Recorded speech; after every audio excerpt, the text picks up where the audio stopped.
This is Radar for On the Radar Entertainment Blog, coming to you with another edition of Movie Reviews Observations number 167. As always, subscribe to YouTube On the Radar so that I can get myself to 100 subscribers and make some little amount of money. You know, it's also the name of my website, On the Radar Media. On the Radar Entertainment Blog is the Facebook page. I'm on Snapchat, Instagram, TikTok, and Twitter. Radar4428 for most of them. And the podcast, also On the Radar, you can find that on Apple, Google, or Spotify. So, it's been a little erratic with movie reviews when you move out of an apartment, couch surf, travel, date to move in is pushed back, and so forth and so forth, one job to another job. So the last movie, I watched one movie for like a whole entire week because of how busy last week was. So the first movie I watched was Vendetta. It says it's in French with subtitles in English and Spanish, and it was. So you have to, like, pay attention to subtitle. You know, it was 131 minutes with credits. I'm going to keep telling you this. No movie needs to be more than 2 hours, let alone 2 hours to begin with, when it's a drama. Very, very boring drama.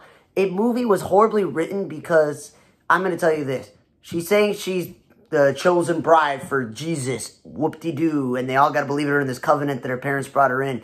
And some girl's never seen what she looks like. It's like, am I pretty? And the blonde woman who's the main of the movie goes, oh yeah, you are. And she says how her brothers and her dads raped her. And then all of a sudden, she gets this homoerotic, you know, porno thing where she's like, this is how women have sex with each other, and I'm going to do this to you, and I'm going to do that to you, and I'm going to do this and that. And all these other things to make this woman who says she's promised to Jesus be in a gay relationship and then continuing to do stuff. When, if you're a woman who's never seen what she looks like, you've been raped by your relative, I'm not saying you can't be gay, but like the stuff that she was suggesting and doing in this movie, because again, it's a foreign film, they're showing like everything, that I'm just like, it's not believable. It's bad writing. She's like, I don't think she would know any of this stuff. Like, it just, you know, is way too well, like, put together of a movie. Then there was a naysayer, and she killed herself, all this other stuff. I'm like, whatever. Not a great movie. I don't know why it was created. I know it's like, based on a true story. No, whatever. Then I watched the movie Bones and All. And I'm not sure if I saw this movie before, because it kind of seemed a little bit similar to, like, Twilight or other movies where you have, like, misunderstood teenagers or young adults, and this one is like she doesn't realize that she likes to eat, you know, people like vampires and blood, and her mother had this issue, and that her mother never knew her parents, and her mother was adopted, and her father was tired of taking care of her, and that so is Timothy Chalamet's character, and she goes on an adventure, and they're like in a love thing, and he shows her the way. There's an old creepy guy. He's like, okay, I get it. But again, why is this movie checking in at, again, 131 exactly? It's like a 2 hour plus drama, romance movie, but it's like, let's have people in nowadays times having, you know, eating people or sucking their blood and that sort of thing. But also, I don't really feel like it took place recently because it was like maps and all the other stuff, so I don't know how they're calling it a coming-of-age tale. No. It's coming of age maybe in the 80s or 90s where you have to use maps and all this other stuff and there's no cell phone.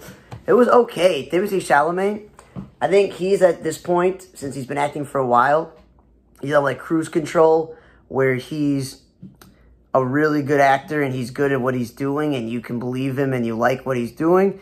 But a lot of the time she seemed to be over the top with her acting, and it was just like, I don't know. She's kind of too plain-faced to be a lead in a movie, but I didn't cast the movie. Then I watched a really dumb comedy called The Estate, okay? This was the Timothy Chalamet one. It has like a love circle and blood. Now, The Estate is an interesting concept where you have a dying aunt that you're not close with and you're trying to get her inheritance because your life stinks and you're trying to get better. Duchovny, supposedly his character, you know, X-Files and Californication, he's been in touch with her. Then there's a woman who I don't know her name, but I guess her name was Rosemary DeWitt. I don't know. She's the woman that's standing next to Duchovny. I don't know her. She and Ron Livingston are married, and she's trying her best to get the money. And Anna Faris and Toni Collette, who have seemed to be in movies a lot with each other, it's just maybe a coincidence, are sisters who are running their father's diner, and it's running into the ground, and they, you know, they each have their own struggles and stuff, and they're trying to get the money, and their mother hates her sister and stuff. And Kathleen Turner's playing the dying old, you know, old aunt.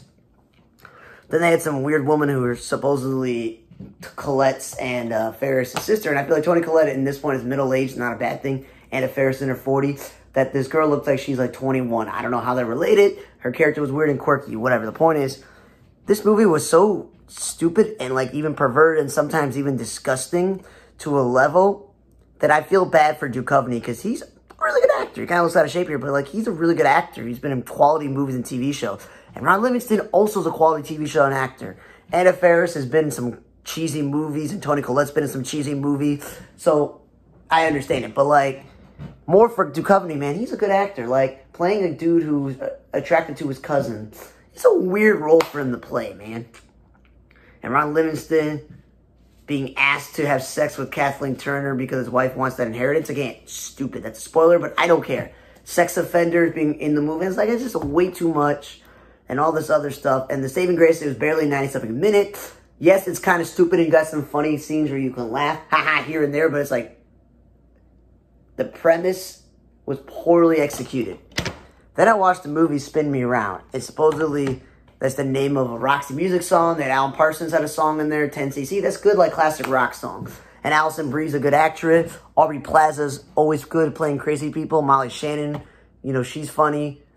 And I wasn't familiar with the quote-unquote Italian restaurant owner, the guy setting up the program. Little Rel was barely in the movie as, you know, Alison Brie's boss.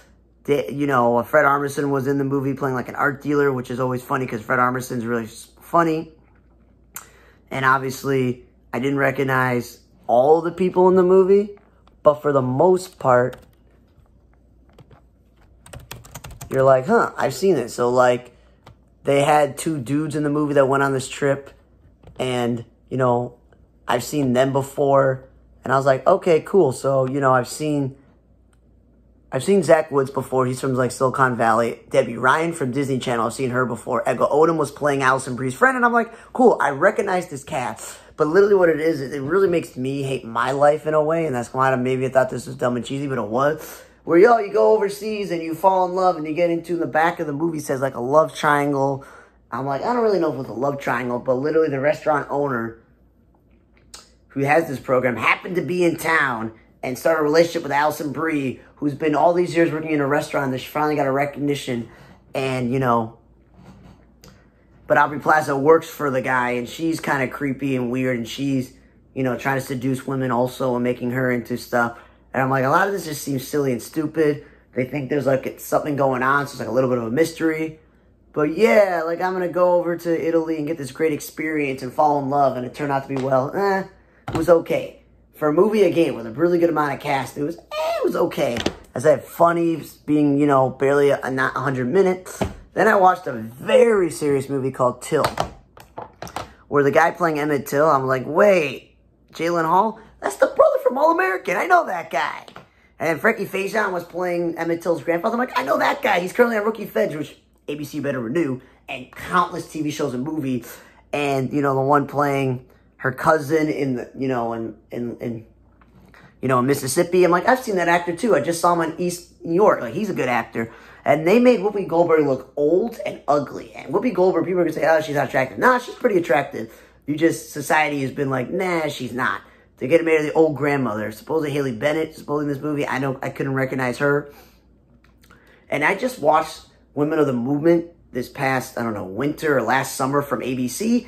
And they included certain things that happened. And then there were things that weren't included. And this movie included because, again, this movie was 2 hours and 11 minutes. Again, the other movies I watched were 2 hours and 11 minutes. I don't know why this seems to be the time. But again, I already know about Emmett Till from school, from the internet, from watching that TV, you know, miniseries and this. So again, I don't know what's true or not true, you know, with this stuff. But again, I know the movie. It was well put together, but no offense to this actress, Danielle Dediwaller. She kind of over, you know, acted compared to the woman that was playing her in the TV show. I thought the one in the TV movie, miniseries was pretty good. I liked it. You know, it was okay. It was, it's like educational, serious movie. And again, you're like, okay, cool, I watched this. Okay, cool. Then I watched On the Line with Mel Gibson. And I'm, as a Jew, I really don't like Mel Gibson. But I watch movies and I review them, so I don't care. It's like I don't care for Kevin Bacon. you know, whatever. Point is, I just saw a movie in the last year with, you know, Mel Gibson playing like a bomb tech and Kevin Dillon from Entourage as the one stuck with the wheelie chair and they're trying to save the day and it was cheesy. This one, I'm not trying to spoil it because you should watch it because it wasn't bad. I thought it was okay. But the premise is he's a disc jockey who's on at midnight and he just tells it how it is. People call in and he gives them advice. He has a good-looking assistant who works with him. And they have other people that work station. Dylan is another disc jockey who doesn't like him. He has a boss who tells him what to do. He's got a wife and child. And supposedly the movie is, well, we got to play a dangerous game of cat and mouse with a mysterious caller who says he's kidnapped his family so he can kill them and blow up the whole building wall on air. So that's interesting. But kidnapping your family and starting to kill them is like Taken and all this other stuff. So a little cheesy about Taken, but then a little plot, adding the home being on a radio station, blowing up the station as well. Overall, it was like a cheesy, you know, suspense movie. A little action in there. Actors that appeared that I'm like, I've seen them before. I don't know their name. And you're like, okay, cool. And you have to watch the whole entire movie in order to appreciate it. You can't just be like, okay, I get it. That's it. Is he going to save the day? He's not going to save the day. You just need to watch it. That's all I'm going to tell you. But the best movie I watched this week, I'm going to tell you, was probably the Mel Gibson movie On the Line. Because I'm not saying that the Till movie was bad. It's just way too long. And same thing with Timothy Chalamet, Bones and All. Way too long. Ben Bennett was just a bad written movie. Spin Me Around and The Estate are what you put on in the back. And after a long day, you want to watch a short, dumb comedy. Thanks again for listening to another edition of Movie Review Observation number 167. For On the Radar Table Block, I'm Radar. See you guys next time.